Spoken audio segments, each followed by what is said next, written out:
2 whole years since Breath of the Wild sequel was announced, and we now have more information about the game. It's a glorious time to be a Zelda fan right about now. Not delaying the wait any longer, let's tear this trailer apart.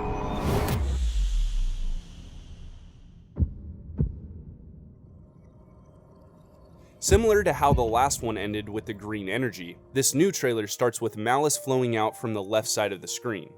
As it slowly moves, we get a quick flash of Link. Studying this scene frame by frame, we can see Malice latching onto our boy's right arm.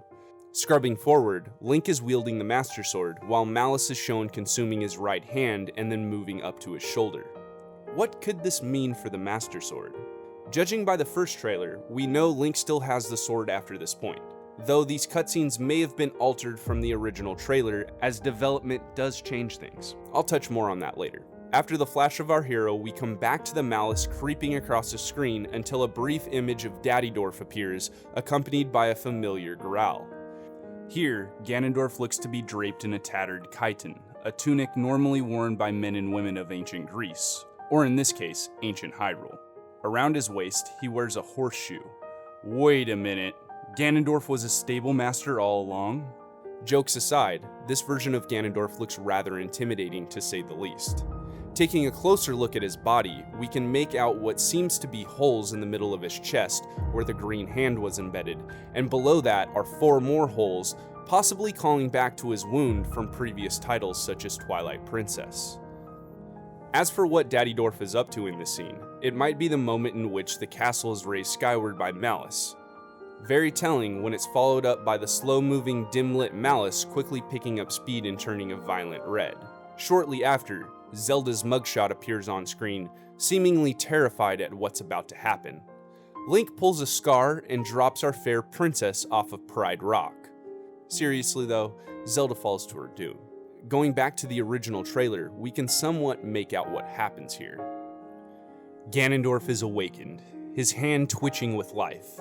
Link and Zelda stand there in awe. The green hand's seal fades away, and the ground begins to shift and crumble under the duo. Zelda falls, Link goes to catch her, barely holding on to the edge. The ground continues to fall apart, causing Link to lose his footing, letting go of Zelda. As she falls into the pit of doom, Link ends up nearly going over with her. The green hand quickly releases itself from Ganondorf's chest, saving our hero, pulling him to safety. All the while, Ganondorf is slowly coming back to his senses. Released from the clutches of the hand, Ganondorf snaps his neck back into place, slowly stands up, and comes face to face with Link for the first time. Gathering himself after his near-death experience, Link swiftly pulls the Master Sword, prepared for a fair fight. But nay, Ganondorf was cunning, and he responded with a plan beyond our imagining, by taking out Link's right hand. The hand he uses to wield the Blade of Evil's Bane. Dropping the sword, Link is disarmed, only to have his right arm fully consumed by Malice, losing his hand entirely. Without a second thought, Link tries to remove the Malice, pulling with his left hand. As a last-ditch effort, he picks up the Master Sword, to find it does not have any effect on his corrupted arm, sheathing it. To be honest, this would be next to impossible for him to do using his left hand. I'm just trying to make sense of the original trailer. Again, it's likely the game's development changed these series of events since it was so early on. Struggling to fight off the Malice, the mysterious hand saves the day by fusing itself to Link, stopping the Malice from moving up his shoulder and replacing his arm with a new prosthetic-like limb. Link faints and Ganondorf lifts the castle skyward, leaving our hero to suffer. More later. Let's carry on. After Zelda falls to her demise, the screen turns black, followed by a white light similar to the one featured in the opening to Breath of the Wild, which then transitions to one of the best scenes in the trailer. Link skydiving like an adrenaline junkie. Where's my squirrel suit at? A direct reference to the way Skyward Sword Link would dive down to the surface from Skyloft. Starting with Link's new getup, it looks similar to the chiton worn by Ganondorf, with a green sash covering his left side featuring what could be a yellow dragon on the back. Feroche, anyone? Accompanied by Link's new tunic, he has a smaller form factor harness and a belt matching his gear's ancient design. To bring the outfit together, he's wearing ancient Greek or Roman-styled sandals. Oh, and Link's luscious locks are flowing in the wind. His hair looks gorgeous without a helmet on, might I add. Taking a gander at Link's right arm, it's clear this is his new magic prosthetic. Ganondorf's malice did quite the number, with what could be scarring extending to Link's back. Either that or these markings are a byproduct of the green gauntlet fusing with Link. Enough fangirling for now, let's check out the scenery. Directly below Link are a series of floating islands similar to Skyward Sword. Going in for a closer look, we can see a stone walkway leading to a dilapidated bridge, which possibly connected these two locations. To the left of that, what could be a building sits mid-air above yet another floating outcropping of land below. Zooming out a bit, two rather large buildings can be seen off in the distance. One to the left, which I'll admit could be shadows playing tricks, and a second one to the right peeking out from behind the clouds. We possibly get a better view of what these two buildings may be in the next shot. Link flies in on an all-new Paraglider, which has a completely different Rito design on the top. It features 8 tassels with 2 long streamers, likely to determine the direction of the wind when venturing from island to island. This Paraglider is also rocking a white frame compared to that of the standard wooden frame in Breath of the Wild. I wonder if this bad boy catches more hang time. Can't forget Linky. He now has a shield that has a variation of the Sheikah eye symbol on the back, a new bow that matches its light-colored design, a standard quiver, new weather-appropriate boots, and a single-handed sword. We get a better angle of the dragon design on Link's sash, and his new right arm. Huh, I guess he has claws now. The camera then pans to more of the islands, and to the right a structure comes into view. That's the building I was referring to in the previous shot. These might be what replace shrines in the sequel. Rather than having multiple small shrines, Breath of the Wild 2 could use these as a replacement, placing several puzzles, enemies, and items into one building, making it feel more like an actual dungeon this time. Looks a bit small to be a main dungeon to me, only time will tell though. To the left of the building we can see an archway and another stone structure next to it, as well as down below in the center of the shot here. Further out is what appears to be more land, which stretches quite the distance from the first set. Following that clip, Link has now landed on one of the islands, fortunately wearing the same outfit and he has the same gear equipped. As Link runs by, he startles 3 birds, and straight ahead of him is an archway that resembles a variation of a torii gate found in Japan and its original inspiration, the Torana Gate, which is of Indian design. To the right of Link, we have a stone wall that features a green pattern similar to his new arm. To the left, we have more structures that include the same motif. Far out in the distance, we can make out another gate on a piece of land above.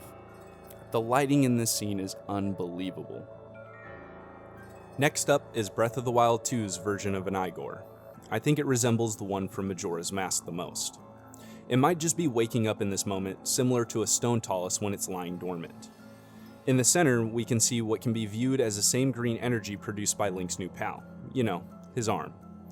As the Igor pulls itself together, we get a full shot of the new enemy. Its arms look like upside-down Sheikah symbols, and its hands look like it could deliver a devastating slap to the face. On its waist is a broom surrounded by similar markings found on the buildings and Link's gauntlet. Whoever left these ruins behind must have set up guardians to protect the area. You can even make out the similarities between the Igor's shoulder and the ornamental lamp next to it. Directly behind the Igor, we can see 2 more gateways, though the one to the right is more visible. Here we can tell it features a staircase and again those same green markings as before. Enough on that for now, we'll get a better view of the gateway later. In the next shot, Link can be seen gliding in on an enemy encampment that's stationed on top of a stone talus. These Bakos spared no expense when pimping out their ride.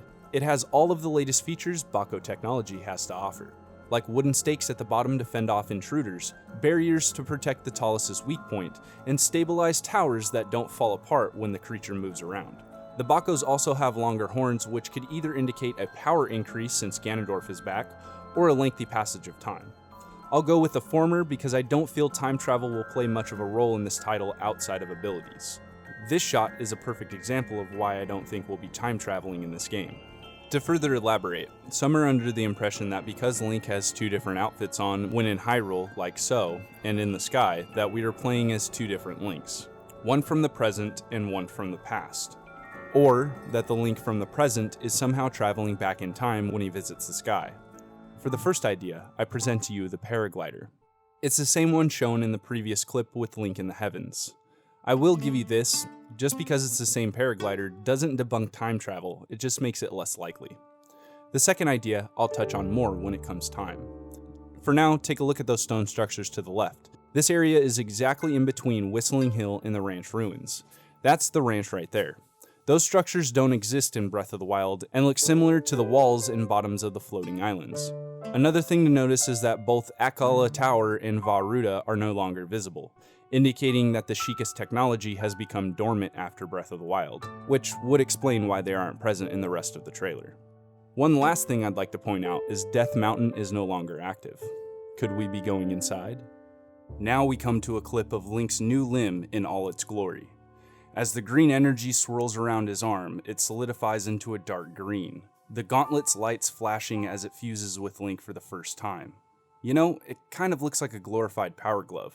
And there are those beautiful claws again. For those wondering, the green hand from the original trailer had even longer nails. Fusing with Link seems to have shortened their length a bit. Also notice that Link is laying down and is now shirtless compared to the previous scene of him acquiring the gauntlet, possibly knocked unconscious from his struggle with the Malice like I said earlier. For this clip, I like to think Ganondorf's Malice destroyed the champion's tunic, leaving him with half a shirt while under Hyrule Castle. Beneath him is some sort of ancient text not known to us yet, close to the green symbols floating from the hand in the first trailer, but oddly familiar at the same time. They most certainly aren't Gerudo, but they do indeed share some similarities. Looks as if we'll have new ancient text to decipher once the game releases. Moving on, we see the prosthetic in action. Funny how they show the arm, and then follow it by showing two abilities it has. The first one is a new form of stasis, in which the player can freeze an object and then reverse its motion in time. With the spike ball, Link stops it, forming multiple after images of the object behind it. The ball turns yellow as it would with the Sheikah Slate, and then the surrounding area turns black and white before the ball reverses back up the hill, following the tethered after images created by the hand. As it moves back up, we can make out extra spikes on the blue Bako's horns, and moblins are now wearing helmets. How nice.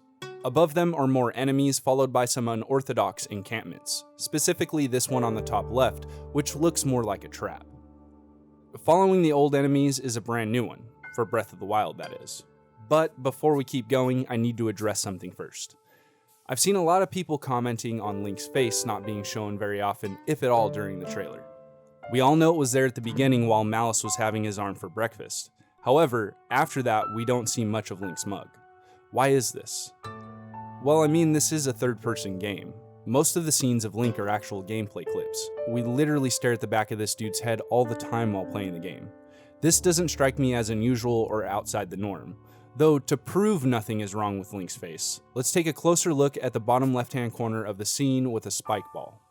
Zooming in, we can clearly see the right side of Link's cheek, his nose, and even some of his eyelashes.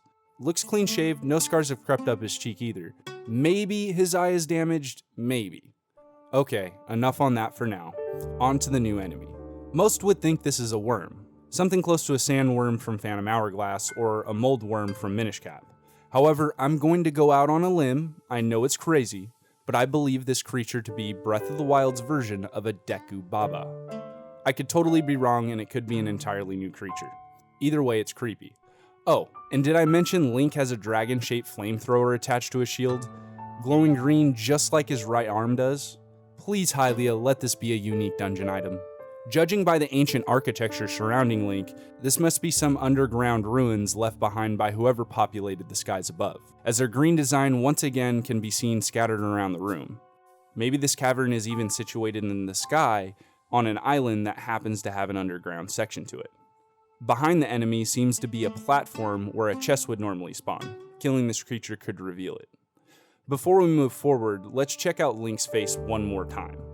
Pausing here shows that the left side of Link's face is perfectly fine. No damage from Malice, no beard, he's looking sexy as ever. I can't fully say what's going on when Link's in the sky sections of the map, but I'd be willing to bet nothing has changed other than his outfit and the lack of a hair tie. Cutting closer to the end of the shot, we can see the creature perish, and then the trailer moves on to a puddle of water, reversing its motion in time, showing off the second ability the gauntlet has. One that can send Link soaring into the heavens above as though he's diving into a pool of water, while also allowing him to fluidly warp through the ground as if it's a liquid. Nintendo added clipping as a power you can utilize in-game without it being a glitch. Oh my god. Coming up to the view of Hyrule above the clouds, I can confidently say this is directly above Ridgeland Tower, very close to the Thundra Plateau. Here's the same location in Breath of the Wild above the tower. Off in the distance we can see the Gerudo Highlands, and below you can tell that the two shrines that once sat near the bridge are no longer there. As of writing this, I discovered that only one of the two shrines comes into frame in Breath of the Wild. This is due to the limitations of the draw distance the game is capable of, and does not mean the objects are not there, they just aren't being rendered at the time. However, one thing I did notice is that the world looks significantly more detailed in the trailer compared to that of Breath of the Wild. Meaning, it might have been running on a unit with a little bit more power and increased draw distance. Assuming I'm correct about the shrines and towers going dormant, I think it's safe to say they aren't visible here regardless of this limitation. An example of something that probably is on the surface but not present due to limited draw distance are the ancient Hylian pillars normally resting on top of this portion of Hyrule Ridge close to Tabantha Stable. In-game they're there, but if you get far enough away they disappear. You can't even see them from Satori Mountain, which is much closer to the pillars than the vantage point in the trailer. Do you recall that second time travel idea I mentioned? Now's the time to cover it. This is the clip in which people are referring to as it's the only one with the sky and Hyrule visible at the same time. The pillars, or lack thereof, are used as evidence of this being ancient Hyrule. As I mentioned already, draw distance is a thing, though some objects have higher priority than others. In fact, an object appears in both this shot and Breath of the Wild's Hyrule. Not debunking time travel, but again making it less likely. I spy with my little eye a metal structure that looks oddly familiar. That right there is one of the many windmills that resides in the Tanagar Canyon. I highly doubt these windmills are over 10,000 years old by the time of Breath of the Wild. Even so, because the windmills are present, I can say it's probable the pillars are still on the surface. All in all, I think this is the same Hyrule. No time travel, no ancient past, just the surface and the lands above that have always been hidden by this thick cloud layer as seen in many of the shots from above Hyrule. In fact, the portals the dragons come in and out of allude to the cloud barrier still being intact after Skyward Sword. Anyways, atop the island Link is standing on lies another gate or shrine of sorts. It's identical to the ones we've previously looked at, though this time we get a better view of the structure's blocky design, bizarre markings, and what could be a statue or terminal similar to the ones found on top of Sheikah Towers. Furthermore, you can see several other gates scattered across each of these small outcroppings of land. If you look closely, you can even see the roots of a tree growing through this one here. After this, the trailer cuts to a close-up of Hyrule Castle lifting into the air from atop the observation room. Nothing of note to mention here other than the tower is again missing in the background. As the castle begins to rise, the camera cuts to a closer shot showing a piece of the sanctum break off before transitioning to the next scene, which takes us back out above the observation room to show the horror Ganondorf is set free upon Hyrule. Fiery red malice pushes the castle into the air. As it continues rising, the camera angle changes again to a shot in front of the guard's chamber. Rocks begin to fall from above before quickly fading to black. We are then left with a final shot of Hyrule Castle fully suspended by malice, draped in Ganondorf's dark energy once again. Interesting side note, this clip was taken from Cornell Hills, east of the castle. A few things of significance that I could make out was the addition of this Bako camp right here, no tower off in the distance, and of course the castle is floating. Lastly, courtesy of TGM, Zelda's lullaby can be heard in the background of the final scene.